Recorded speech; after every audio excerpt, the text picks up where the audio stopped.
नमस्कार. एआयच्या जगात सध्या जे काही घडतंय ना ते एखाद्या क्रांतीपेक्षा कमी नाहीये. आणि ही क्रांती फक्त टेक्नॉलॉजीची नाहीये, तर पैशांची आहे, खर्चाची आहे. एक क्षण विचार करा. तुमचे एक स्टार्टअप आहे. तुमचे एआय एजंट्स दिवस-रात्र काम करतायत, कोड लिहितायत, ग्राहकांना मदत करतायत. सगळं काही एकदम मस्त चाललंय. आणि मग महिन्याच्या शेवटी एक बिल येतं. आणि ते बघून सगळेच हादरतात. बिल आहे तब्बल $15,000. हो, दर महिन्याला. आणि हा खर्च कशाचा आहे? तर क्लॉड 4 ओपस सारख्या पॉवरफुल वेस्टर्न मॉडेलचा, जे त्याच्या कामासाठी ओळखलं जातं, पण त्याची किंमतही तशीच आहे. पण आता जरा थांबा आणि विचार करा की तेच काम, तेवढाच लोड, पण बिल फक्त $150. 100 पटींनी कमी. हे कसं शक्य आहे? याच प्रश्नाचं उत्तर आपण आज शोधणार आहोत. एआयच्या जगात एक मोठी उलथापालथ होतीये.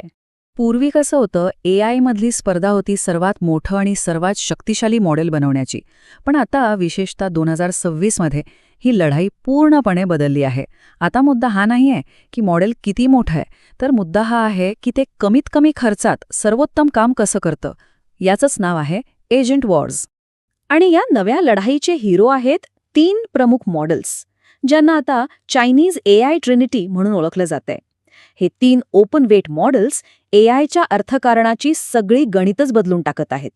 चला भेटूया यांना. तर पहिला आहे अलिबाबाचा QN3 कोडर. याला रिपॉझिटरी किंग का म्हणतात? कारण याची कॉन्टेक्स्ट विंडो प्रचंड आहे. म्हणजे विचार करा, तब्बल 1 मिलियन टोकन्सपर्यंत. याचा सरळ अर्थ हा आहे की तो अख्खाच्या अख्खा कोडबेस एका फटक्यात वाचू शकतो आणि समजू शकतो. कॉम्प्लेक्स रिफॅक्टरिंगसाठी तर हे एक वरदानच आहे. आणि हो, हे तब्बल 358 प्रोग्रॅमिंग लँग्वेजेसना सपोर्ट करतं. दुसरा आहे मूनशॉट एआयचा किमी K2. याला एजंटिक पॉवर हाऊस म्हणतात. कारण हे मॉडेल खास एका हुशार एजंटप्रमाणे, म्हणजे एक असिस्टंटप्रमाणे काम करण्यासाठी बनवलंय. ते एकामागोमाग एक असे 200 ते 300 टूल कॉल्स करू शकतं. आणि सगळ्यात भारी गोष्ट म्हणजे, जरी हा 1 ट्रिलियन पॅरामीटर्सचा असला तरी एका वेळी फक्त 32 बिलियन पॅरामीटर्स वापरतो. म्हणजे पॉवर पण मिळते आणि खर्चही कमी राहतो. आणि तिसरा आहे Z.AI कडून आलेला GLM 4.5. हा खरा एफिशियन्सीचा बादशाह आहे. याची खासियत म्हणजे याला फार मोठा महागडं हार्डवेअर लागत नाही. हे फक्त 8 NVIDIA H20 चिप्सवर आरामात चालतं. आणि याचा टूल कॉलिंगमधला सक्सेस रेट तर बघा, 90.6%, जो ओपन मॉडेल्समध्ये सर्वाधिक आहे. पण मग प्रश्न येतो की हे मॉडेल्स फक्त स्वस्त आहेत का? तर नाही, त्यांची कामगिरी पण जबरदस्त आहे. चला आता जरा आकडेवारीच बघूया, जी या बदलाला आणखी स्पष्ट करते. स्वीबेंच हा सॉफ्टवेअर इंजिनिअरिंग जगातला गोल्ड स्टँडर्ड मानला जातो. आणि इथे बघा, QFN3 कोडर आणि किमी K2 ने GPT 4.1ला चक्क मारे टाकलंय. म्हणजे हे स्पष्ट आहे की इथे कामगिरीच्या बाबतीत कोणतीही तडजोड नाहीये. आणि आता येतो सगळ्यात मोठा धक्का, तो म्हणजे खर्च. या टेबलमध्ये 100 मिलियन इनपुट टोकनसाठीचा महिन्याचा खर्च आहे. जिथे क्लॉड 4 ओपससाठी $1,500 लागतात, तिथे किमी K2चं काम फक्त $15 मध्ये होतंय. म्हणजे 100 पट फरक. हा खरंच अविश्वसनीय आहे. आता हीच बचत जर आपण वर्षाच्या हिशोबाने बघितली तर आकडा डोळे गरगरायला लावणार आहे. एका एंटरप्राइजसाठी ही बचत वर्षाला $1,78,200 पेक्षा जास्त असू शकते. जरा विचार करा, इतक्या पैशात काय काय होऊ शकतं. आणि हेच त्याचं उत्तम उदाहरण आहे.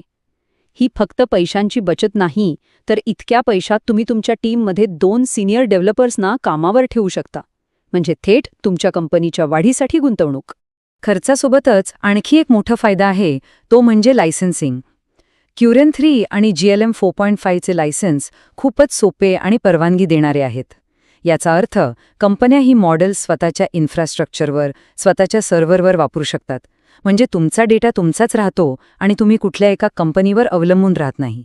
तर मग ह्या सगळ्या माहितीचा फायदा कसा घ्यायचा?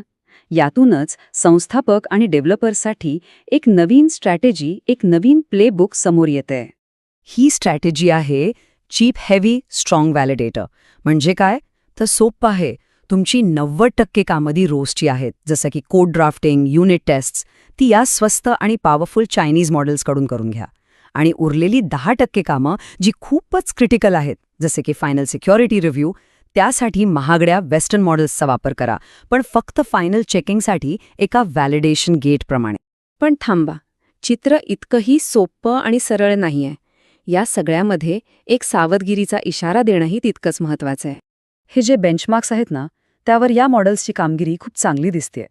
पण काही तज्ज्ञांच्या मते याचं कारण डेटा कंटॅमिनेशन असू शकतं. म्हणजे सोप्या भाषेत सांगायचं तर, ज्या डेटावर त्यांची परीक्षा घेतली तो डेटा कदाचित त्यांच्या ट्रेनिंगमध्ये आधीच वापरला गेला होता.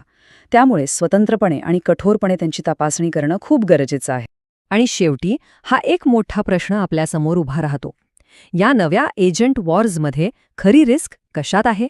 बेंचमार्कमध्ये होणाऱ्या संभाव्य कंटॅमिनेशनमध्ये, की या किमतींच्या क्रांतीकडे दुर्लक्ष करून स्पर्धेतूनच बाहेर फेकले जाण्यामध्ये? याचा विचार करणं आजच्या काळात खूप महत्त्वाचं झालं आहे.